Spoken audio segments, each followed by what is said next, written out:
Bonjour, bonjour, bienvenue à ce partage. Je vous souhaite la bienvenue dans le nom précieux de notre Seigneur Jésus-Christ. Excellent Père de grâce, je bénis ton nom pour ta grâce que tu nous accordes de partager ta parole qui est esprit, vie, marteau. Qu'elle porte du fruit en abondance en nous et au travers de nos vies, qu'elle brise les liens, les jougs dans nos vies et qu'elle nous remplisse de ta plénitude. Au nom de Jésus-Christ. Amen. Nous bénissons ton nom, Seigneur Jésus, et merveilleux Saint-Esprit, nous honorons ta présence sur ce partage, ta présence et ton ministère en notre faveur, en faveur de chaque personne qui va se connecter. Au nom de Jésus-Christ. Amen. Amen et Amen. Alors, je continue aujourd'hui encore sur la puissance de la croix, l'œuvre achevée de Jésus-Christ à la croix pour nous. Et comme je le dis encore, la croix est la base de toute notre vie en Christ. Donc, nous devons avoir une conscience profonde, très, très profonde, enracinée en nous de ce que ce que Jésus-Christ a accompli à la croix pour nous. Nous devons le savoir, ça doit être enraciné en nous en détail. Vraiment en détail. Et pour cela, il faut le savoir. Premièrement, c'est de le savoir. Et ensuite, la répétition nous enracine. La répétition, c'est comme arroser une semence. Ça prend de l'arroser encore et encore pour que cela s'enracine, que cela pousse, que cela porte du fruit. Et la parole de Dieu nous dit que la foi vient de ce qu'on entend. Donc, entendre, ça veut dire qu'on a parlé. Entendre, on entend des sons. Entendre, on ne peut pas entendre. Ça prend des sons pour entendre. Ce n'est pas la parole. La parole dit bien ce qu'on entend. Ça n'a pas dit autre chose. C'est ce qu'on entend. Il faut parler, il faut l'entendre. Le fait de le parler, on l'entend. Et la répétition produit la conviction, produit le focus, nous enracine dedans, nous met. Le fait, ça fait partie de nous, ça fait partie de notre ADN à force de répétition. Ça, je l'ai amplement expliqué précédemment. Et je dirais aujourd'hui que ne nous mettons en marche que pour ce en quoi nous croyons. Okay? Nous avons de l'enthousiasme. Nous avons un enthousiasme profond pour quelque chose ou quelqu'un en qui nous avons confiance. Si on me dit, on me parle, il y a certains types de voitures que je n'ai même pas besoin d'essayer parce que je fais confiance à cette marque. Je fais confiance à cette marque, je fais confiance à cette marque de voiture, de nourriture ou d'autres choses parce que je connais la qualité, parce que j'en ai entendu parler maintes fois, que la conviction est venue à moi, que la confiance en ce produit est entrée en moi. C'est la même chose pour la puissance de la croix. La croix est la base de notre vie. La croix est une puissance, ce n'est pas un symbole. Et l'apôtre Paul nous l'a bien dit. La croix est une puissance. Et nous devons savoir tout l'œuvre achevée, toute l'œuvre que Jésus-Christ a accomplie à la croix pour nous, fait quoi exactement pour chaque plan de nos vies? Spécifiquement, c'est pas une affaire c'est pas un commerce en gros. On doit le savoir, ça doit être ancré en nous, ça doit être en profondeur en nous. La puissance de la croix est ce qui nous donne accès au royaume. Nous ne pouvons pas accéder au royaume hors de la croix, hors de cette puissance, sans que ce soit enraciné en nous. Nous ne touchons que ce dont nous avons conscience. Je peux avoir une belle voiture dans le garage si je n'ai pas conscience que j'ai une belle voiture qui peut faire telle chose pour moi, qui peut me simplifier la vie, qui peut me permettre d'avoir la paix, d'aller vite, de pouvoir ne pas avoir marché. Ben, si je n'ai pas conscience, je ne vais pas l'utiliser. Si je ne suis pas au courant que la voiture est là, je ne vais pas m'en servir. C'est la même chose. La même chose pour ce que Jésus-Christ a accompli à la croix pour nous, sans en être conscient, sans en être, que cela soit enraciné profondément en nous, ça ne peut pas nous impacter. Nous ne pouvons pas marcher, adopter l'attitude qu'il faut pour en jouir. Tout est une question d'attitude. Et nous ne touchons que ce qui est en nous. Rien n'est hors de nous. Ça, tout le monde s'accorde pour dire que tout est en nous. Rien n'est à créer. Rien n'est à inventer. Tout est déjà là. Tout est déjà là pour ta vie. Il faut juste savoir comment le toucher. Comment faire et en jouir? Parce que le prix est payé. Jésus-Christ a payé complètement, totalement le prix, parfaitement. Le prix a été payé pleinement. C'est pour ça que nous avons tout pleinement en Christ. Et nous, c'est la plénitude, sa plénitude nous remplit. Ce n'est pas, nous ne l'avons pas à moitié. Nous ne l'avons pas au un tiers. Sa plénitude ne nous remplit pas de temps en temps, non. La plénitude est là. Mais c'est seulement au degré dont nous sommes conscients que cela agira en nous et à travers nous, tout simplement. La paix, le prix est payé pour que tu aies la paix, mais tu ne l'auras jamais tant que tu ne sais pas que le prix est payé et que tu n'adoptes pas l'attitude pour en jouir. Tu peux le savoir et ne pas en jouir parce que tu as décidé de ne pas le croire. Ça, c'est encore chose. Parce que le prix est payé, mais la décision t'appartient d'en jouir ou pas. Mais pour en jouir, ça prend un processus. Tout est question de processus sur cette terre. Et j'en ai déjà parlé. Alors aujourd'hui, je vais faire bref. On va aller à la troisième effusion du précieux sang de Jésus-Christ pour nous, à savoir lorsque la couronne d'épines et de ronces a labouré son crâne. On le voit dans Matthieu 27, 28 à 30. Il lui ôtait ses vêtements et lui couvrit d'un manteau et le couvrit d'un manteau écarlate. Il tressait une couronne d'épines qu'il déposait sur sa tête et il lui mit un roseau dans la main droite, puis il s'agenouilla devant lui. Il le raillait en crachant. Il le raillait en disant « Salut, roi des Juifs » et il crachait sur lui. Il prenait le roseau, il frappait sa tête. Il frappait sur sa tête. Alors, nous voyons qu'il tressait une couronne d'épines et ils le déposèrent sur sa tête. Et une couronne est un ornement que l'on porte sur la tête comme un symbole de puissance. C'est un symbole d'autorité, un symbole de dignité, d'honneur, de royauté. C'est un insigne royal. Donc, Jésus-Christ a accepté. Il s'est dépouillé de sa couronne royale, éternelle, pour venir porter tout ce qui pourrait nous empêcher d'être couronnés sur cette terre. Il est mort, il a versé ce sang spécifiquement pour nous donner accès à sa royauté, pour nous donner accès à sa dignité, pour nous donner accès à son autorité, pour nous donner accès à tout ce qui peut englober la dignité d'une personne, la royauté, l'insigne royal que peut représenter la couronne sur la tête de quelqu'un. Il s'est dépouillé du sien et il est venu prendre sur lui tout ce qui pourrait être malédiction, tout ce qui pourrait venir affecter cette couronne sur notre tête. Il s'est laissé couronner de ronces et d'épines. Les ronces et les épines, c'est un moyen de malédiction. Et on peut voir dans Genèse 3, 17 à 18, que Dieu avait maudit la terre. Je vais le lire rapidement. Dans Genèse 3, 17, versets 17 et 18, il dit à l'homme, c'est Dieu qui parle, quand c'est le premier Adam avait péché, puisque tu as écouté la voix de ta femme et tu as mangé de l'arbre au sujet duquel je t'avais donné cet ordre, tu n'en mangeras point. Le sol sera maudit à cause de toi. C'est à force de peine que tu en tireras ta nourriture tous les jours de ta vie.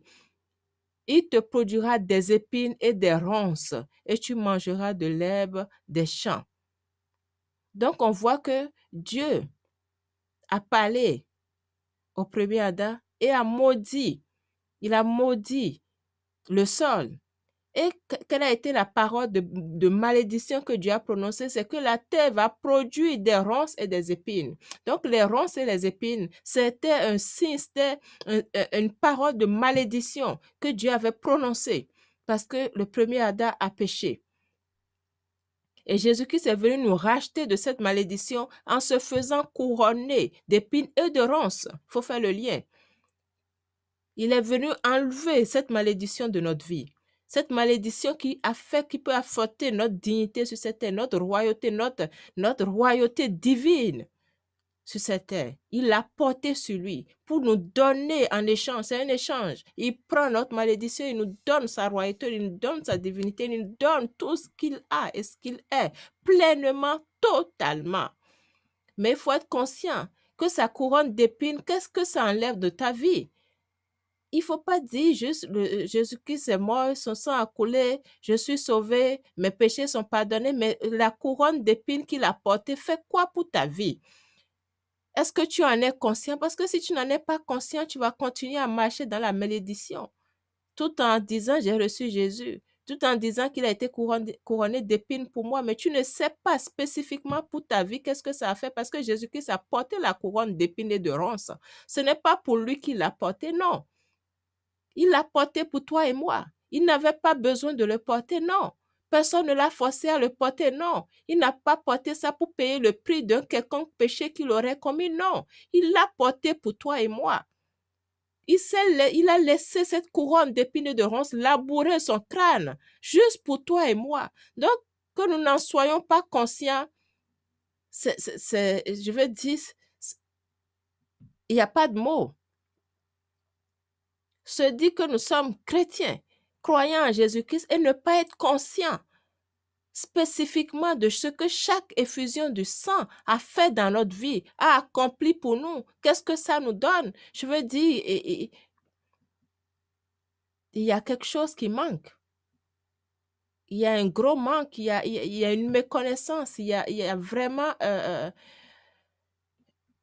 c'est inadmissible. Nous devons le savoir. Et notre attitude, le savoir, fait changer notre attitude en conséquence. Et tout est question d'attitude. Alors voilà aujourd'hui, pour que tu puisses savoir ce que ce sacrifice, que cette souffrance que Jésus-Christ a endurée à la croix fait dans ta vie personnellement. Parce que il s'agit de ta vie personnellement. Sur cette terre, il est question de ça. Avant d'être question de la vie éternelle, il est question d'abord de ta vie sur cette terre. Il ne faut pas se mentir.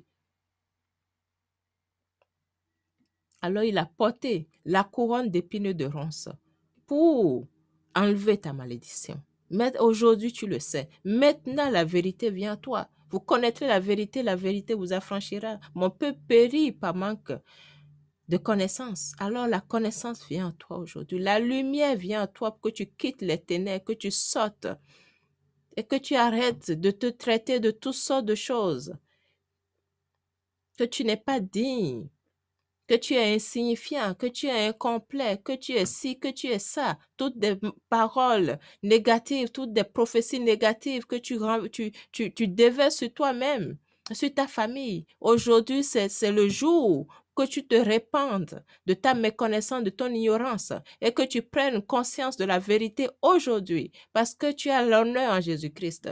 Tu es pleinement accompli en Jésus-Christ. Tu as la plénitude de Christ en toi. Tu as la plénitude de cette bénédiction pour ta vie.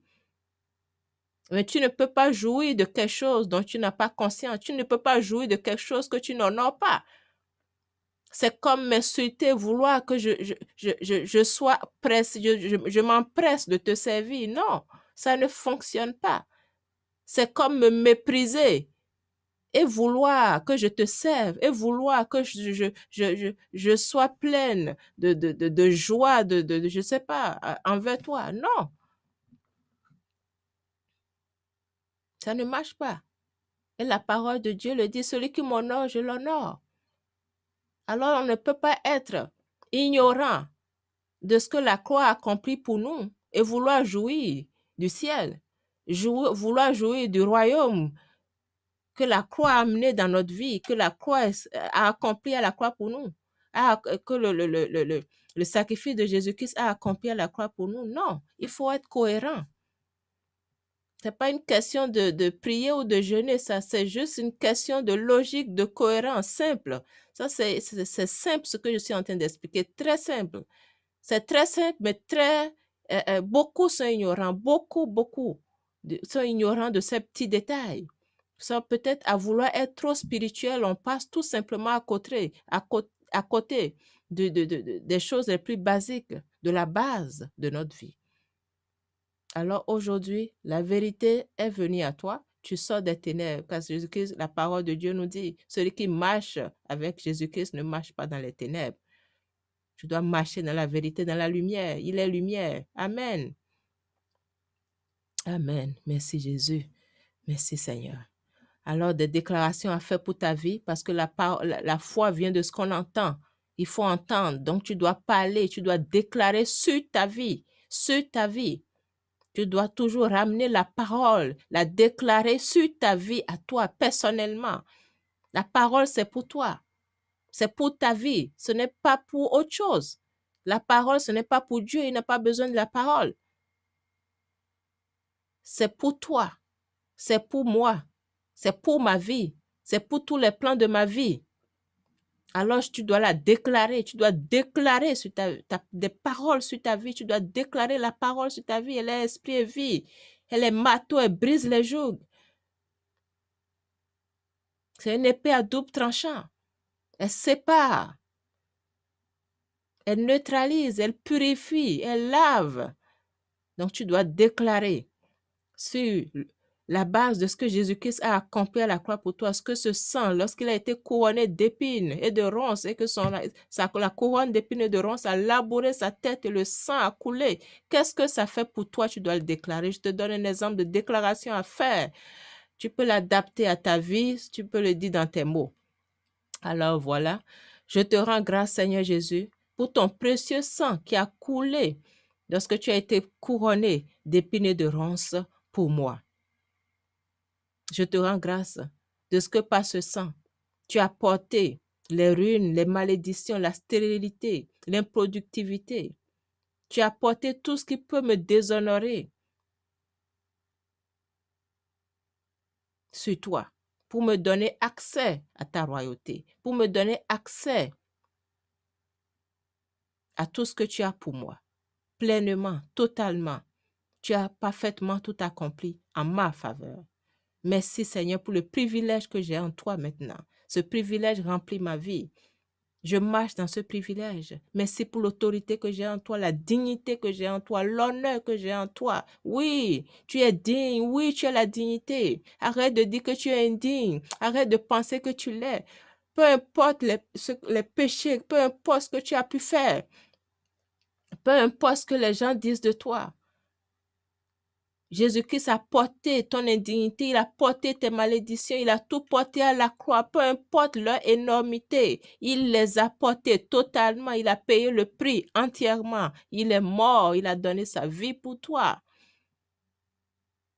Entends ce message aujourd'hui. Quitte les ténèbres, quitte les mensonges. Viens à Jésus. Par amour. Personne ne l'a forcé. Il ne l'a pas fait pour lui. Il n'en avait pas besoin. Il l'a fait juste pour toi. Juste pour te dire qu'il t'aime. Juste pour que tu n'aies pas à porter, à payer le prix. Toi-même, il est venu le payer à ta place. Sans rien te demander en retour. Juste de croire. De marcher avec lui. Qu'il te fasse encore du bien. Pour ton propre bien.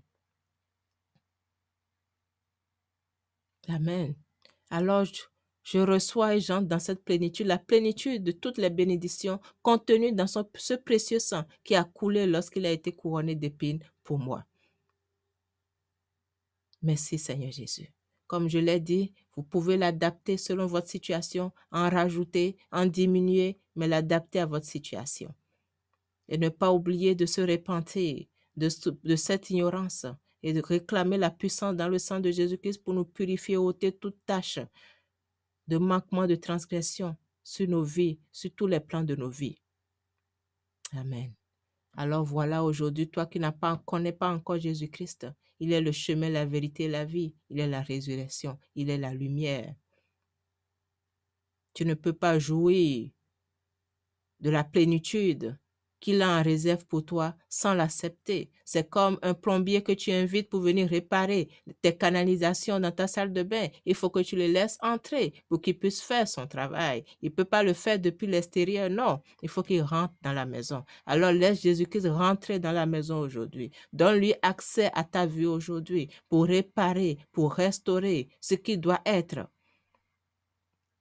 pour te purifier, pour laver, pour faire de toi une nouvelle créature. Crois ce qu'il a fait à la croix pour toi. Reçois sa parole aujourd'hui. La vérité vient à toi. C'est le temps. C'est le temps convenable pour ouvrir la porte de ton cœur. Pour croire qu'il est mort pour toi et ressuscité pour toi. Pour ôter tes péchés. Pour te pardonner. Pour prendre tes péchés à ta place. Répands-toi de ce que tu as ignoré. Tout cela jusqu'à maintenant. Répands-toi, demande-lui de te purifier, de te laver, de venir prendre ta vie maintenant. Donne-toi entièrement à Jésus maintenant, tu ne le regretteras pas, c'est un ami fidèle. Il est le bon berger qui ne t'abandonne point, mais qui te donne sa vie abondante en échange, qui demeure avec toi jusqu'à la fin, parce que son esprit vient habiter en toi pour marcher avec toi chaque jour. Fais-lui confiance. Donne-lui ta vie. Marche avec lui fidèlement. Confesse-le comme ton Seigneur et Sauveur maintenant. C'est en confessant de la bouche qu'on parvient au salut. C'est en croyant du cœur qu'on parvient à la justice. Alors, crois en ton cœur. Confesse de ta bouche maintenant le Seigneur Jésus-Christ comme ton Seigneur et Sauveur. À tous ceux qui l'ont reçu et qui croient en son nom, il a donné le pouvoir de devenir enfant de Dieu. Tu es une nouvelle créature maintenant. Tu rentres dans la royauté des enfants de Dieu maintenant. Dans la lumière, Jésus-Christ. Tu marches avec lui dorénavant. Tu ne marches plus dans les ténèbres. Attache-toi à sa parole. Sa parole et lui sont un. Et alors il marchera fidèlement avec toi chaque jour pour que tu ailles de gloire en gloire. Que tes sentiers aillent croissant, resplendissant. Obéis à toute sa parole. Ne laisse aucune de ses paroles tomber à terre. Et tu verras sa gloire rayonner en toi et à travers ta vie. Sois béni au nom de Jésus-Christ. Toi qui le reçois et toi qui l'as déjà reçu. Que Dieu nous bénisse, qu'il nous garde au nom puissant de Jésus-Christ. Je vous dis à bientôt. Portez-vous bien par la grâce de notre Seigneur Jésus-Christ. Amen, amen et amen. À la prochaine. Bye bye.